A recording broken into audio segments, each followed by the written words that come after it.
अस्सलामुअलैकुम, आप देख रहे हैं हो क्या रहा है। मैं हूं Faisal Abbasi, group editor 92 news. Irshad Ahmad Arif सब साथ हैं। शुक्रिया इरशाद साहब आपका।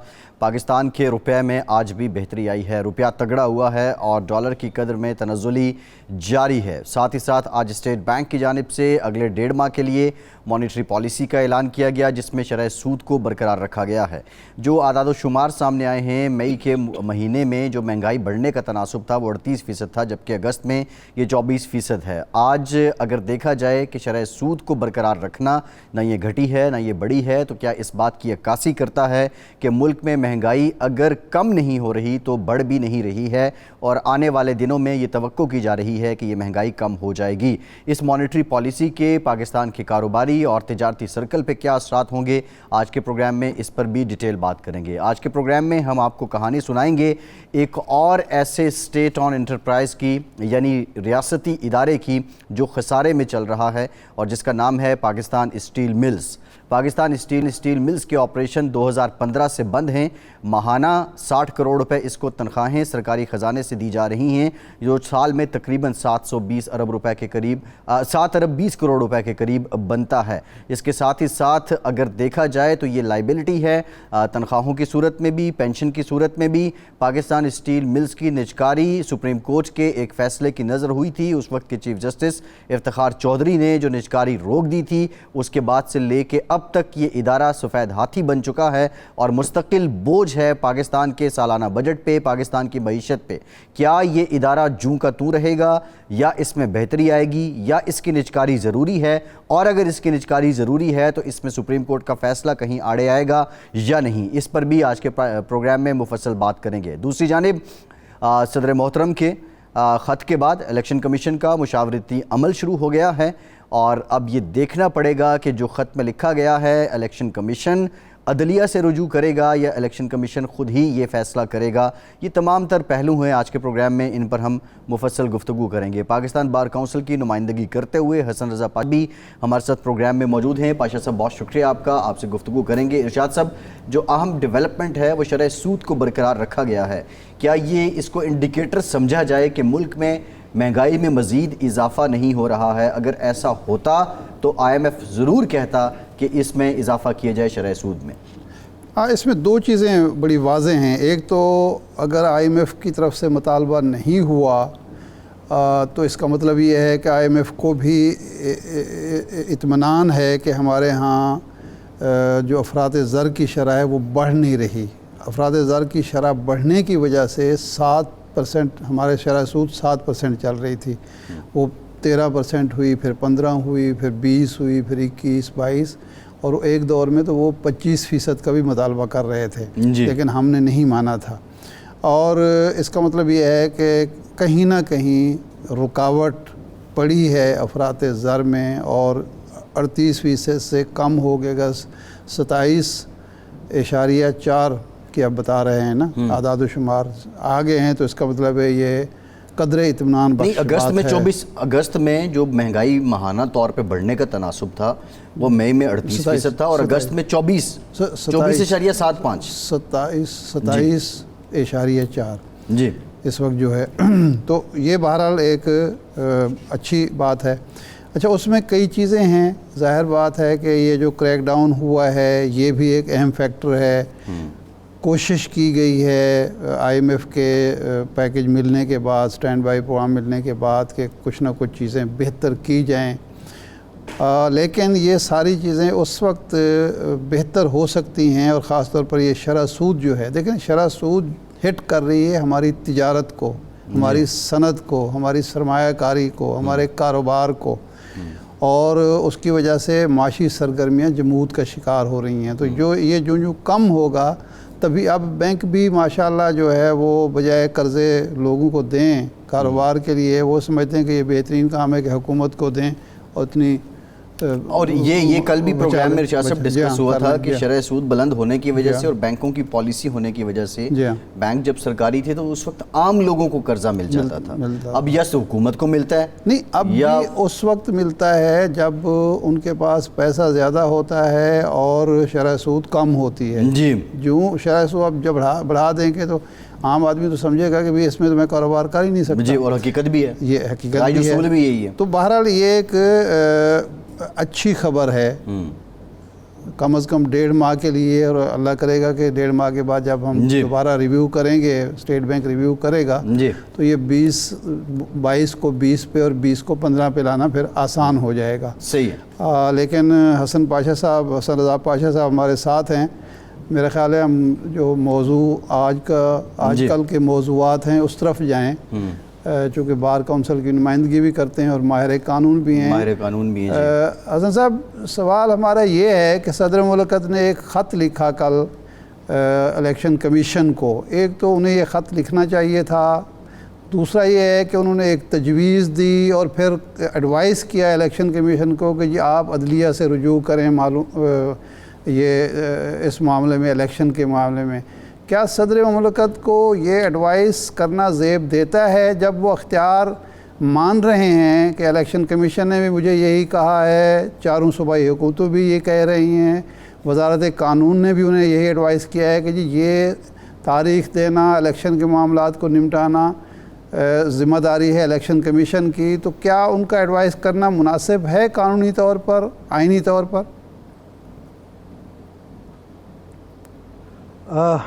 जनाब आरिफ साहब, बात ये है कि सदर मुमलिकत के पास ये इख्तियार मौजूद है कि वो इलेक्शन की डेट अनाउंस कर सकते हैं। आर्टिकल 48 सब क्लास 5 के तहत उनको ये इख्तियार दिया गया कि वो कर सकते हैं। और आपको याद होगा कि इन्होंने पहले भी जो पंजाब असम्बली के केस में दी थी, तो उसमें भी इन्होंने इलेक्शन डेट अनाउंस कर दी थी।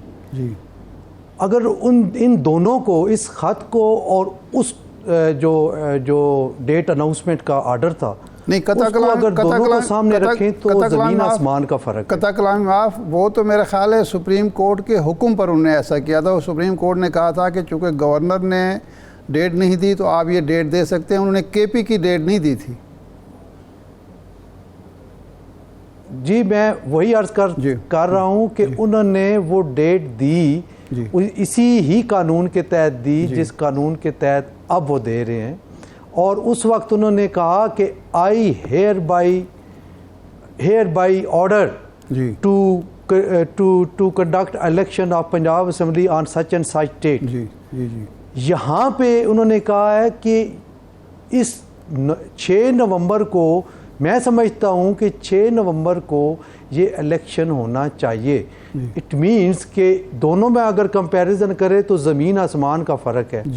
अब सदर मुमलिकत को तजवीज़ देने या सदर मुमलिकत को मशावरत करने का ना तो आइन में ज़िक्र है और ना कानून में ज़िक्र है। सही। अब देखना ये है कि क्या इतना बिलेटेड स्टेज पे जब आप ये कर रहे हैं तो उसमें भी एक से ज़ायद विंडो आपने खोल दी है जी कि ये भी करें, वो भी करें और अदालत की तरफ देखें जी। तो मतलब ये नज़र आ रहा है कि सदर मुमलिकत नहीं चाहते कि 6 नवंबर को इलेक्शन हो, सही, या 90 दिन के अंदर इलेक्शन हो। ठीक। आपको याद होगा कि 5 तारीख को हमने all Pakistan lawyers representative conference बुलाई थी। उसमें हमने जो पहला मुतालबा किया था वो ये था कि सदर मुमलिकत को किसी से मशवरा करने की ज़रूरत नहीं है और अपने इख्तियारात का इस्तेमाल करते हुए वो एक डेट अनाउंस कर दें। उन्होंने वेट किया, करते रहे 1 महीना 4 दिन गुजरने के बाद इन्होंने ये लेटर लिखा जो कि एक नीम दिली सी लगती है। और अगर आप इनका साबका एटीट्यूड देखें माजी करीब में, जो कि आर्मी एक्ट और ऑफिशियल सीक्रेट एक्ट में तरामीम के जो बिल थे उनको उन्होंने अपने पास रखा और जब वो 10 दिन की मुद्दत पूरी कर चुके तो उसके बाद 13वें दिन उन्होंने एक ट्वीट के ज़रिए कहा कि मैंने तो ये कर दिया था, वापस रिजेक्ट कर दिया था, लेकिन मेरे अमले ने बड़ी ज़्यादती की है और अब अगर इस मेरे अमल से, इस फेल से, ये एक्ट बनने की वजह से अगर किसी को तकलीफ़ पहुंचे तो मैं उससे माफ़ी मांगता हूँ। तो ये वो तर्ज अमल है जो कि उन्होंने डेलिबरेटली एक टाइम गुजार के फिर ये किया। हालांकि इससे पहले जितने भी एक्ट उन्होंने वापस भेजे पार्लिमान की तरफ, तो उसमें बाकायदा नोटिंग की लिखा कि इन वजूहात की बिना पे मैं वापस भेज रहा हूँ। पाशा साहब, बात ये है कि देखें अब ये ख़त आ गया, अगर हम ख़त के मतन पे जाएं और ख़त का जो आखिरी शिक है, या शिक नंबर 8 है या आखिरी पहरा है, जिसमें सदर ममलिकत ने इलेक्शन कमीशन को अदलिया से रहनुमाई लेने का मशवरा दिया है। अब क्या इलेक्शन कमीशन पाबंद हो चुका है कि उसने इस तनाजुर में अदलिया से रहनुमाई लेनी है, या इलेक्शन कमीशन अस खुद जो वो क्लेम करते हैं कि 58(1) के तहत असम्बली डिज़ोल्व हुई है, लिहाजा तारीख हमने देनी है, उसको रहनुमाई लेने की ज़रूरत नहीं है? देखें, सदर मुमलिकत के पास एक इख्तियार था सेक्शन 57 इलेक्शन एक्ट 2017 में, और वो था इस सेक्शन में अमेंडमेंट से पहले कि वो इलेक्शन कमीशन ऑफ पाकिस्तान से मशावरत करके इलेक्शन डेट अनाउंस करेंगे। लेकिन साबका हुकूमत ने उसमें अमेंडमेंट कर दी और सदर का किरदार बिल्कुल ही ख़त्म कर दिया, और सिर्फ इलेक्शन कमीशन ऑफ पाकिस्तान को कहा गया कि वो इलेक्शन की डेट अनाउंस करेगा, लेकिन स्टार्ट में ही लिख दिया कि subject to constitution, meaning thereby कि कॉन्स्टिट्यूशन जो है वो प्रिवेल करेगा, उसको सबकत होगी ऑर्डिनरी लॉ पे। इसीलिए हमारा मुतालबा यही था कि आर्टिकल 48 सब क्लास 5 के तहत सदर ने अनाउंस करनी है।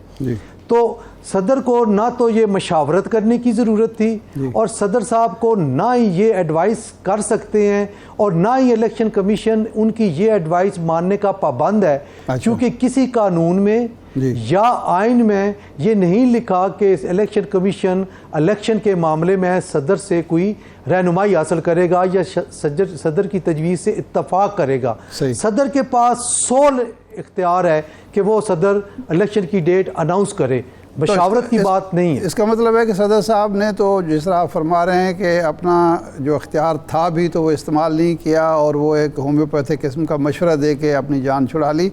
आगे चलते हैं कि जनाब चीफ जस्टिस उमर अता बंदियाल साहब अब रिटायर हो रहे हैं। उनके बकौल तो आखिरी शाइया भी उन्होंने लास्ट सपर या लास्ट डिनर कहना चाहिए वो ले लिया।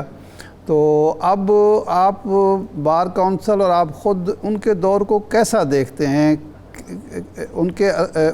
उनके दौर में अदलिया का किरदार, अदलिया का वक़ार, अदलिया की साख, अदलिया के फ़ैसलों को आप किस नज़र से देखते हैं?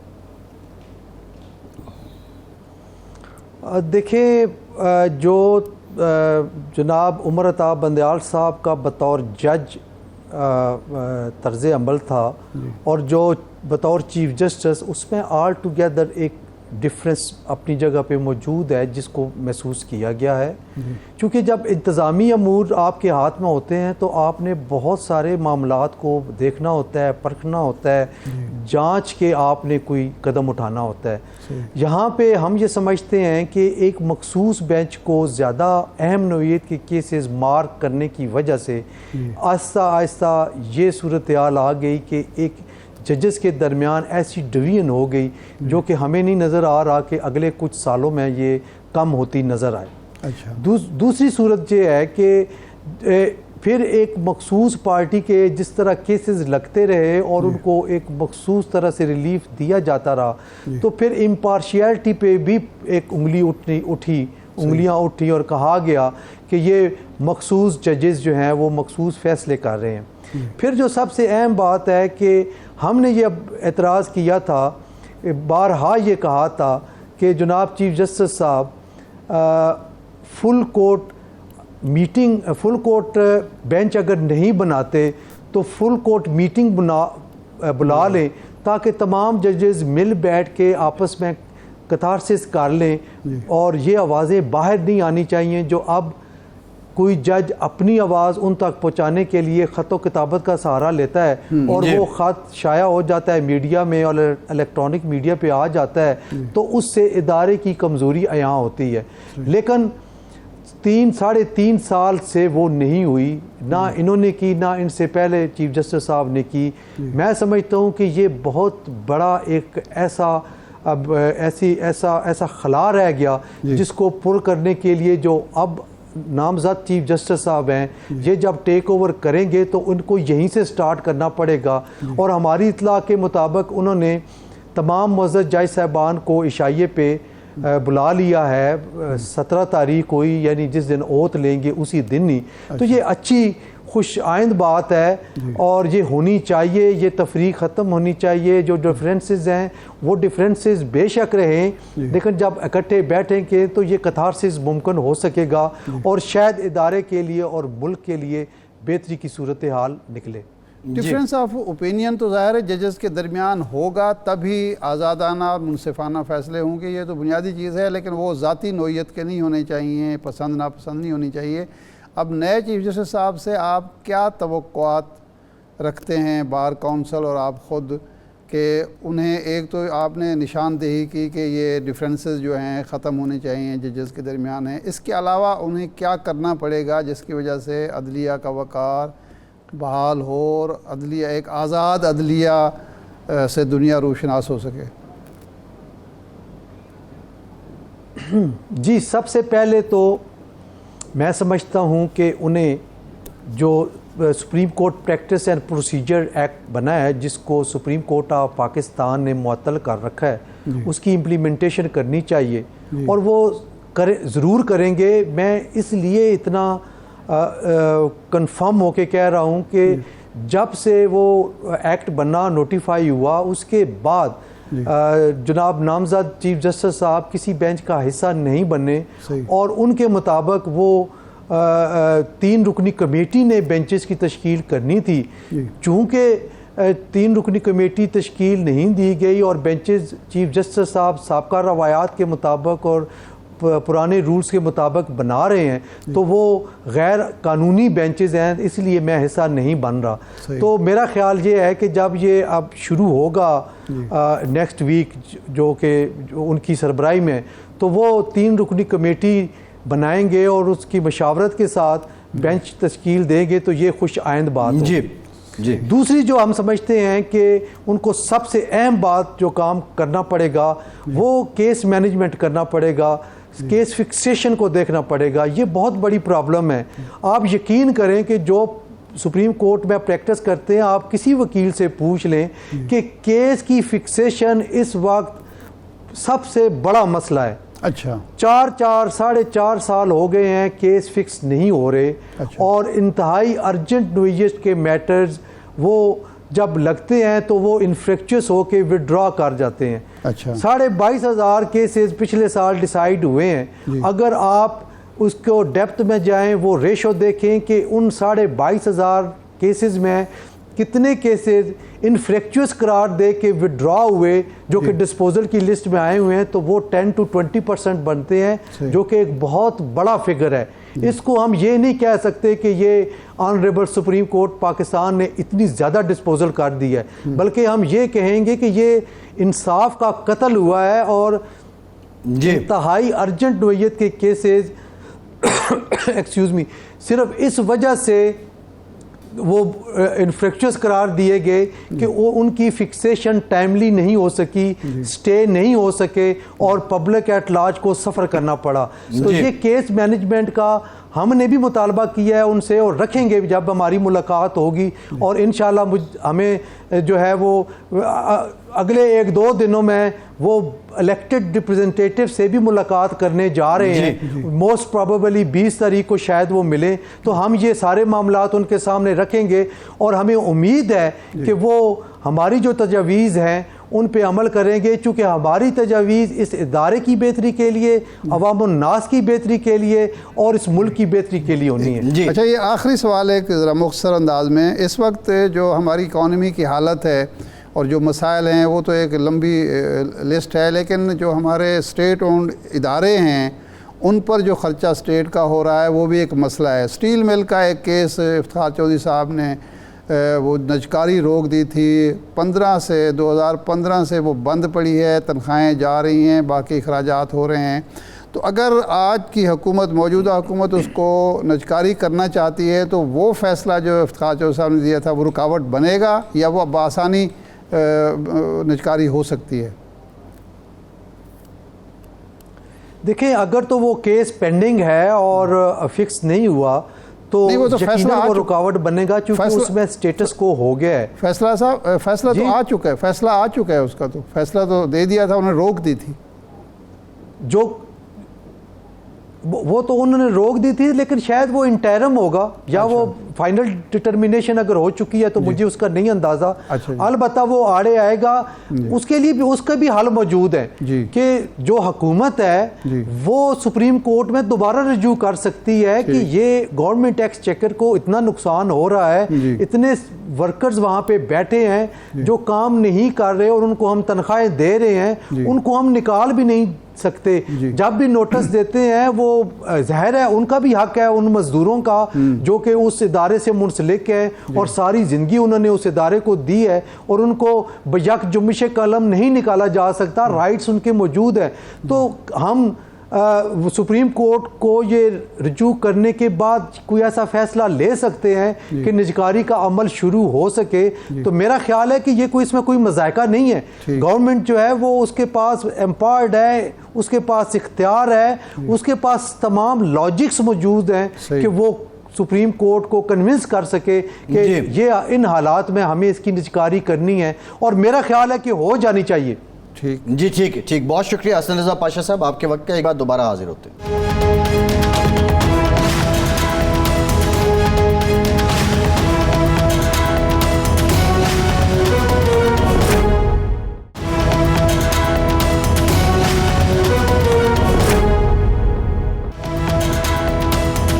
ब्रेक के बाद एक बार फिर से आपको खुशामदीद कहेंगे। प्रोग्राम के आगाज़ में हमने जिक्र किया था पाकिस्तान स्टील मिल्स का, और पाकिस्तान स्टील मिल्स की निजकारी उस वक्त के चीफ जस्टिस इफ्तिखार चौधरी साहब यानी सुप्रीम कोर्ट के एक फ़ैसले की नज़र हो गई थी, वरना इसके 75% हिस्से जो हैं वो शौकत अजीज़ साहब साबिक़ वज़ीर-ए-आज़म उन्होंने एक मुआहिदा कर लिया था, ये एक फ़र्म ने ले लेने थे, और फिर उसके बाद ये अब तक जो इसको फीड किया जा रहा है हुकूमती ख़जाने से, कम ये फीडर रुक जाता। और अब कुछ हालात ऐसे हैं कि स्टील मिल्स का जो खसारा है वो 70 अरब से ज़ायद है, और निजकारी और लीज़ जो है इससे मुतालिक जब भी बात होती है तो स्टील मिल वर्कर्स जो यूनियन है वो भी सामने आ जाती है। फिर इसके साथ साथ उनके पास इस फैसले का भी एक हवाला मौजूद है। लेकिन हसन रज़ा पाशा साहब भी जिस तरह फरमा रहे थे कि इसका कोई ना कोई हल तो निकाला जा सकता है। पिछले 2015 से ये बंद है, स्टील मिल्स 2015 से बंद है, और ये 2017 में 50 अरब की सिर्फ बिजली और गैस की नादहिंदा थी। बाकी जो नादहिंदगान हैं एक लंबी फहरिस्त है इसकी कि किस किस के पैसे स्टील मिल्स ने देने हैं, लेकिन इसके साथ साथ तकरीबन 60 करोड़ रुपए माहाना हुकूमत से लिए जा रहे हैं, जिसमें तनख्वाहें और पेंशन वगैरह अदा की जाती है। इरशाद साहब, 2015 से अब तक तो कोई काम नहीं है, मतलब प्रोडक्शन इज़ ज़ीरो, लेकिन तनख्वाहें भी जा रही हैं, पेंशन भी जा रही है, और निजकारी इसकी एक दर्द सर बन चुकी है। हल क्या है इसका? देखें, हल तो वही था, मैं आपको एक दफ़ा पहले भी सुना चुका हूँ कि निजकारी कमीशन जो था हुकूमत पाकिस्तान का, प्राइवेटाइजेशन कमीशन, उसके एक सेक्रेटरी थे, बड़े नेक नाम, जाहिद अजीज़ साहब मुझे नाम याद आ रहा है। वो मेरे पास आए, मैं उस वक्त नवाब वक्त में था, और उन्होंने आदाद व शुमार से बताया कि इस निजकारी से स्टील मिल के मुलाजमीन को क्या फ़ायदा है, रियासत को क्या फ़ायदा है, हुकूमत को क्या फ़ायदा है, और मईशत को क्या फ़ायदा है। उन्होंने बाकी बातों के अलावा उन्होंने कहा कि देखें, अगर ये निजकारी रोक दी गई तो आपका सरमायाकार मायूस होगा, वो भाग जाएगा और आइंदा कोई निजकारी हो ही नहीं सकेगी जी। लेकिन जाहिर बात है उसके उस वक्त जो थे वो हीरो थे हमारे इफ्तिखार चौधरी साहब, और उन्होंने फ़ैसला सुना दिया। अच्छा, उसमें देखें प्रॉब्लम क्या है, प्रॉब्लम यह है कि जब भी हम कोई काम हमारे सरकारी इदारे करते हैं ना, उसमें ऐसी गांठें होती हैं जो खोलनी आसान नहीं होती। मतलब अगर 19,000 एकड़ ज़मीन है उसकी, 1,000 पे तो ख़ुद इसका अपना है जो कंपाउंड है और जेटी वगैरह मिला के।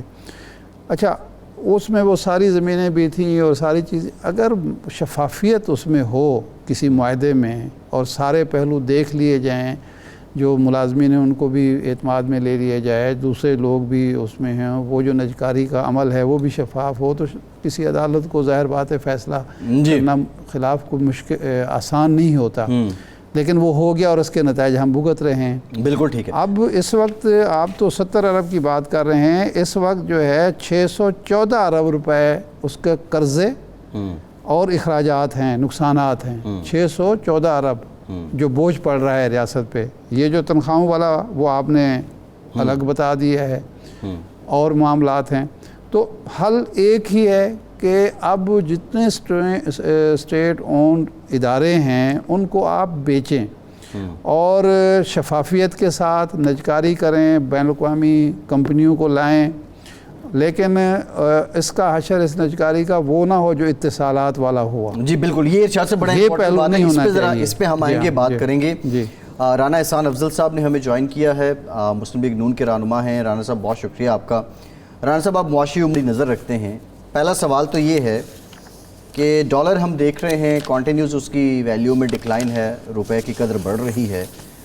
सवाल ये है कि डॉलर की बेचैनी थ्रू आउट 14-15 महीने जो आपकी हुकूमत रही उसमें थी, और जो डार साहब के वादे थे उसके मुताबिक भी वो इफ़ा ना हो सका। क्या रीज़न है कि आप डॉलर काबू नहीं कर सके और अब हमें ये काबू होता दिखाई दे रहा है और रुपया तगड़ा हो रहा है? बिस्मिल्लाहिर्रहमानिर्रहीम। देखिए, डॉलर हमारे जो ये 16 महीने जो कि कोalition हुकूमत के थे, उसके अंदर भी जो डॉलर है वो जब जंप मारता था तो वो वापस भी आता था। देखिए, इसमें 2-3 एलिमेंट्स होते हैं। एक तो आपके जो इनफ्लोज आपने बनाए होती हैं, प्रोजेक्शंस होती हैं कि हमने किन किन अदारों से, मल्टीलैटरल से, और अगर आपने जो है वो कैपिटल मार्केट से भी अगर कोई उठाने हैं या कहाँ से कमर्शियल बोरोइंग करनी है। अच्छा राना साहब, कता कलामी की माफ़ी के बाद हाजिर होते हैं।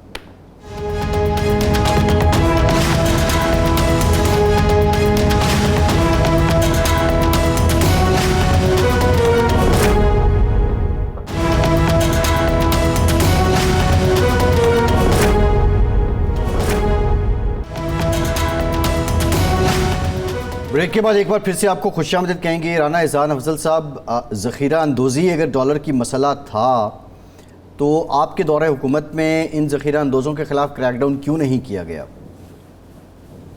नहीं, देखिए, क्रैकडाउन किया गया। हमने भी डॉलर स्मगलिंग को भी रोका। हमने FIA के ज़रिए और दीगर एजेंसीज़ के ज़रिए फ़्लाइट्स के ऊपर भी चेक एंड बैलेंस रखा। जब हमारी हुकूमत छोड़ के गई, अभी ये जो कोalition हुकूमत थी, तो ये 280 के लगभग जो है वो डॉलर का रेट था।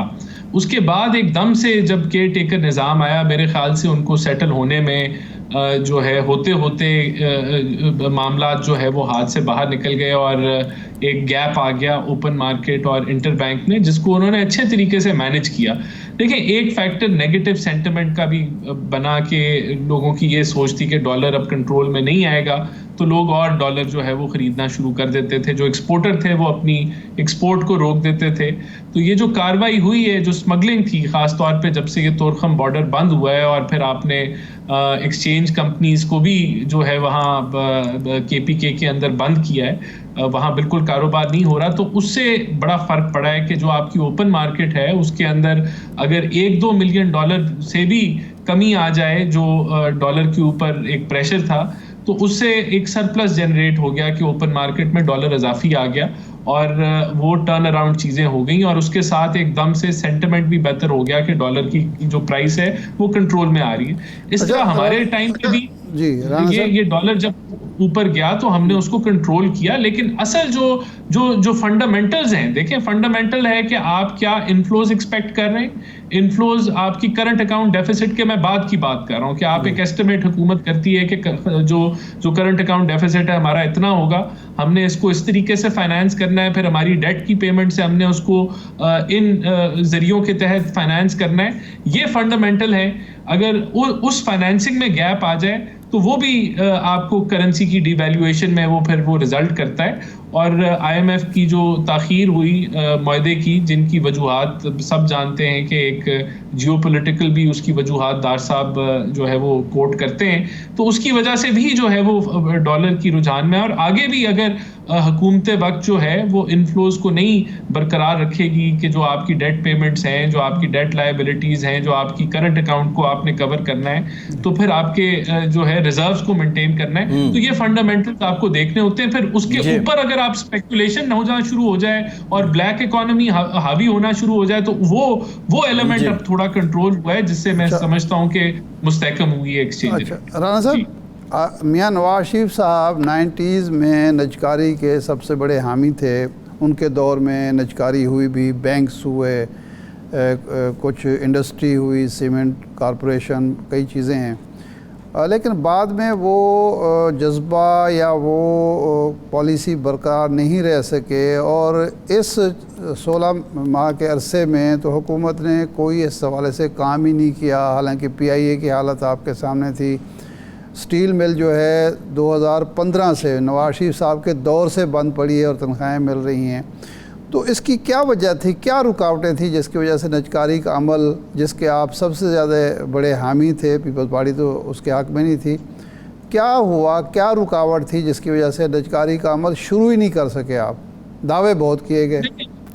मैं नहीं समझता कि निजकारी हमने रोकी, हम उसके आज भी हामी हैं। और 2013 में जो हकायक थे, जब हमें हुकूमत मिली तो इस मुल्क में 2500 धमाके होते थे, दहशतगर्दी के इंसिडेंट्स होते थे, और यहाँ 16-16 घंटे लोड शेडिंग थी, गैस की लोड शेडिंग थी। तो वो जो 2013 का मुल्क था, उसके अंदर कोई फॉरेन इन्वेस्टर नहीं आ सकता था। तो हमने वो माहौल देना था जहां निजकारी मुमकिन थी। प्राइवेटाइजेशन के लिए बहुत सारे ये इदारे इतने बड़े हैं कि लोकल्स शायद उसके को ना खरीद सकें, या तो कोई कंसोर्शियम का कॉन्सेप्ट आए, वहाँ लोकल बिजनेसमैन इकट्ठे होके कोई अदारा ले, वरना आपको फॉरेन इन्वेस्टमेंट की ज़रूरत होती है प्राइवेटाइजेशन के लिए। तो वो माहौल ही नहीं था। हमने उसके अंदर बिजली के मामले को बेहतर किया, हमने दहशतगर्दी के मामले को पॉलिटिकल विल दे के, फाइनेंसिंग दे के बेहतर किया। वो वाला फेज था जहां अगर हमारा तसलसल रहता तो हमारी उस वक्त PIA की निजकारी तक काफ़ी हद तक मैच्योरिटी आ चुकी थी। लेकिन मैं अभी भी ये बिलीव करता हूँ कि जो ये अमल हैं ये हमेशा सियासत की नज़र हुए हैं, और इसलिए जब हम चार्टर ऑफ इकोनॉमी की बात करते हैं, अब निजकारी एक ऐसा आइटम है जिस पे सियासत नहीं होनी चाहिए। इसमें फिर जुडिशल एक्टिविज्म भी एक वजह रही कि ये आगे उस तरीके से तोड़ नहीं पकड़ सका। 2016 में क्योंकि मैं स्पेशल असिस्टेंट था प्राइम मिनिस्टर का सनत और तिजारत के लिए, मैं गवाह हूं कि हम अपनी जो चीजें रेडी थी निजकारी के लिए, हम वो पैकेज बना के लेके गए, ये सऊदीज के पास लेके गए, UAE के पास लेके गए, हमने G2G कानून बनाया इस छोटे से टाइम के अंदर, उसको मंजूर किया कि अगर प्राइवेट सेक्टर नहीं आ सकता तो गवर्नमेंट टू गवर्नमेंट हम निजकारी कर लें। हमने फिर ये जो एयरपोर्ट्स की जो मैनेजमेंट थी उसके ऊपर काफ़ी जो है IFC ने काम किया। तो हमारी अभी भी कोशिश नहीं, लेकिन निजकारी के लिए आपको एक तो पॉलिटिकल इंस्टेबिलिटी रही इस मुल्क के अंदर, जो PTI जिस मुतहम्मिल थी, जो क्रिएट कर रही थी ये, तो ये सारी चीजें फैक्टर जो हैं। और राना साहब, ये जो आप अपने दौर की बात कर रहे हैं, मिफ्ता इस्माइल साहब जब वज़ीर ख़जाना थे शाहिद खाकान अब्बासी साहब के दौर में, उस वक्त हालत ये थी कि उन्होंने ऐलान किया कि जी एक इदारा आप ले लें, दूसरा मुफ्त आपको दे देंगे, स्टील मिल ले लें, PIA आपको दे देंगे। उसके बावजूद भी इन्वेस्टर आने के लिए तैयार नहीं था। और साथ ही दावा आप ये करते हैं कि जब नवाज शरीफ साहब को इक़्तिदार से महरूम किया गया, उस वक्त तो यहाँ दूध शहद की नहरें बहना शुरू हो गई थी और बहुत ज़्यादा इन्वेस्टमेंट आ रही थी।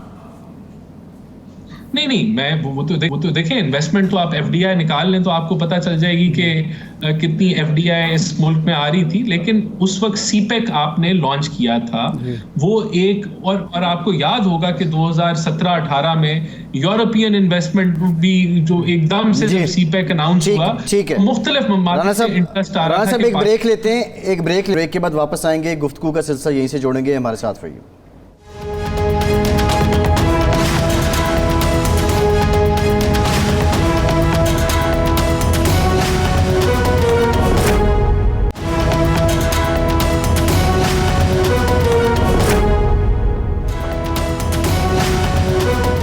ब्रेक के बाद एक बार फिर से आपको खुशामदीद कहेंगे। पाकिस्तान पीपल्स पार्टी की सीईसी की मीटिंग हुई और मीटिंग के बाद जो उनके तर्जुमान हैं शाजिया मरी साहिबा, उन्होंने एक चार्जशीट फिर दी है मुस्लिम लीग नून को।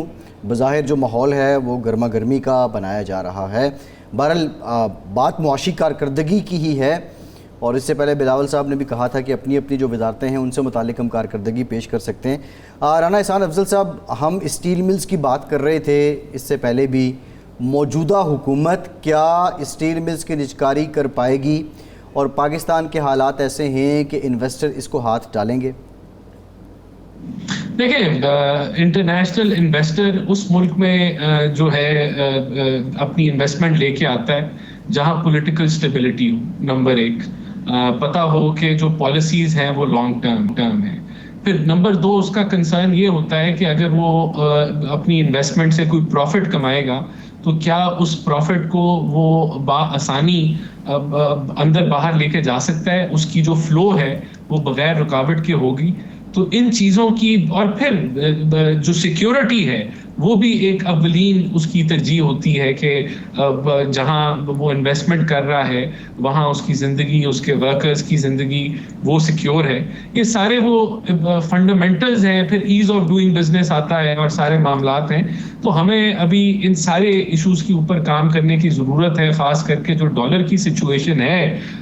मैं समझता हूँ अभी भी बहुत सारे जो ऑलरेडी एग्जिस्टिंग फॉरेन बिजनेसेस यहाँ ऑपरेट कर रहे हैं उनको अभी भी इश्यूज हैं कि वो डॉलर्स अपने रवानगी के साथ बाहर नहीं लेके जा सकते। ये बड़ी, तो ये सारे चैलेंजेस हैं और अगर हमने इनको अबूर करना है तो मैं फिर रिपीट करूंगा, एक चार्टर ऑफ इकोनॉमी लाजमी है। अगर चार्टर नहीं हो सकता कि अंडरस्टैंडिंग हो कम से कम कि ऑपोजिशन और हुकूमत जो है वो मुल्की जो कह लें फंडामेंटल जो मेन प्रोजेक्ट्स हैं या जो मेन इश्यूज हैं उसके ऊपर सियासत ना करें और मुल्क को आगे जाने दें, तो फिर ये चीज़ें मुमकिन होंगी। देखें, मैं आपको सिर्फ एक मिसाल देना चाहता हूँ। यहाँ हम बार बार IPPs के मुआहदों को क्रिटिसाइज करते हैं। वो इसलिए क्रिटिसाइज करते हैं क्योंकि जिन्होंने मुआहदे किए नहीं हैं वो क्रिटिसाइज कर सकते हैं कि ये मुआहदे खराब हैं, लेकिन जो सिनारियो मैंने आपको बताया सिक्योरिटी का, आपकी इन्वेस्टमेंट का, आज अगर आप उससे बेहतर मुआहदा कर दें और इन्वेस्टमेंट पाकिस्तान में ले आए तो मैं भी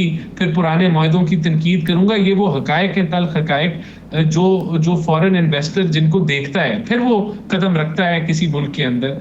तो ये हमारे वीक एरियाज हैं, यहाँ हमें काम करना है। लेकिन मैं समझता हूँ SIFC जो बनाया है वो गवर्नमेंट टू गवर्नमेंट जो इन्वेस्टमेंट है उसका रास्ता हमवार जरूर करेगा। GCC ममालिक से जो मुतल्लिक इन्वेस्टमेंट है वो एक जी नहीं। राना साहब, शायद एक वजह ये भी है, हम स्टील मिल्स का जिक्र कर लें, हम PIA का जिक्र कर लें, हम रेलवेज़ का जिक्र कर लें, ये बहुत बड़ा एक वोट बैंक है सियासी जमातों का और इसलिए जब भी निजकारी की बात आती है तो कैटेगोरिकली आप लोग इसके हक में नहीं सामने आते और सियासी मसलहत की वजह से तकरीबन 1500 अरब रुपए का नुकसान हर साल ये ख़जाना ये पाकिस्तान उठाता है।